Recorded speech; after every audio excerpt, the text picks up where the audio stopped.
جو عورتوں کو گھروں میں مقید کرنا چاہتے ہیں.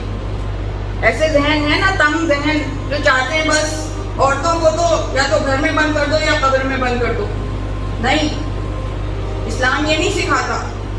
اسلام چاہتا ہے کہ عورت معاشرے میں اپنا کردار ادا کرے، اور کوئی ایسا کام نہیں ہے کہ جو باحجاب ہو کے عورت نہ کر سکے. کوئی ایسا کام نہیں ہے. یہ نعرے شیعت کے نعرے نہیں ہیں کہ اسلام کو مقید کر دو. یہ نعرے کہیں اور سے آئے تھے.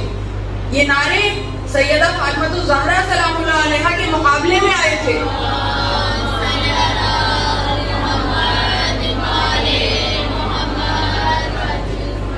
کہ جب سیدہ نے اپنے حق کا سوال کیا تھا اور ان کی حق میں گواہی دینے ازواج مطہرات آئی تھیں، اور ایک اور خاتون آئی تھی جن کا آج میں تذکرہ کروں گی، مثال دوں گی. جب وہ خواتین آگے آئیں تو کہیں سے آواز آئی، کچھ ان چنے ہوئے بادشاہوں میں سے، ان میں سے آواز آئی، ان ظلم ڈھانے والوں میں سے کہ جو سیدہ کے گھر آگ لے کے گئے تھے، وہاں سے آواز آئی کہ تم عورتیں ہو، تمہارا یہاں کیا کام. آج بھی یہ آوازیں آتی ہیں نا، عورتیں ہو تمہارا یہاں کیا کام، عورتیں ہو آواز بند کر لو، عورتیں ہو گھر میں بیٹھ جاؤ. یہ وہ آواز ہے، یہ جو اسلام میں صلاحیت کر گئی ہے نا، اس دن اس کا آغاز ہوا تھا، جو آج تک چلی آ رہی ہے. تم عورتیں ہو تمہارا یہاں کیا کام، گھروں کو جاؤ.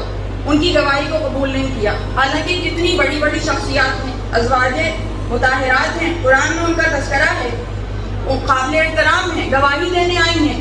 اور وہ کیا، سامنے کون ہے، سیدۃ النساء العالمین. ان کے مقابلے میں یہ کہا جا رہا ہے. تو دیکھیے نسل در نسل کردار خواتین کا کیا ہے. سب سے پہلے جناب خدیجہ الکبریٰ، ان کی بیٹی سیدہ فاطمہ الزہرا، ان کی بیٹی سیدہ زینب سلام اللہ علیہا، کیسا کردار ادا کر کے دکھایا. اگر ایسی نانی اور ایسی ماں نہ ہوتی تو زینب کا کردار تشکیل نہیں پا سکتا تھا. تو اسلام کی اصل تعلیم، روشن تعلیم، وہ خواتین کے لیے بہت روشن ہے، بہت روشن مثالیں ہیں.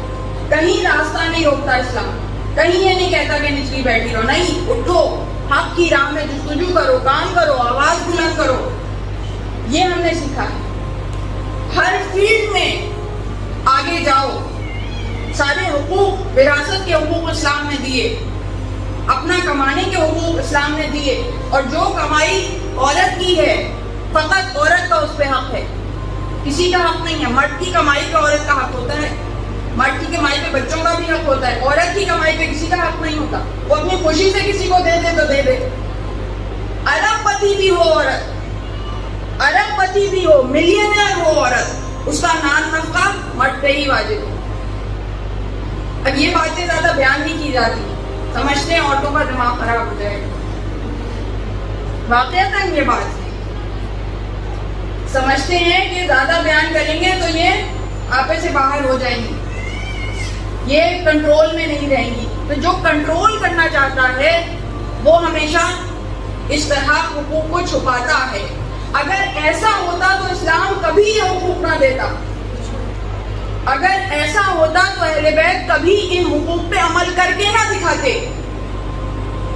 اگر ایسا ہوتا تو امام حسین لشکر کی سالاری، قافلے کی سالاری، اپنے بعد 2 معصوم امام موجود ہیں، 2 معصوم امام وہاں موجود ہیں، امام زین العابدین علیہ السلام، امام محمد باقر علیہ السلام صلی اللہ علیہ وسلم.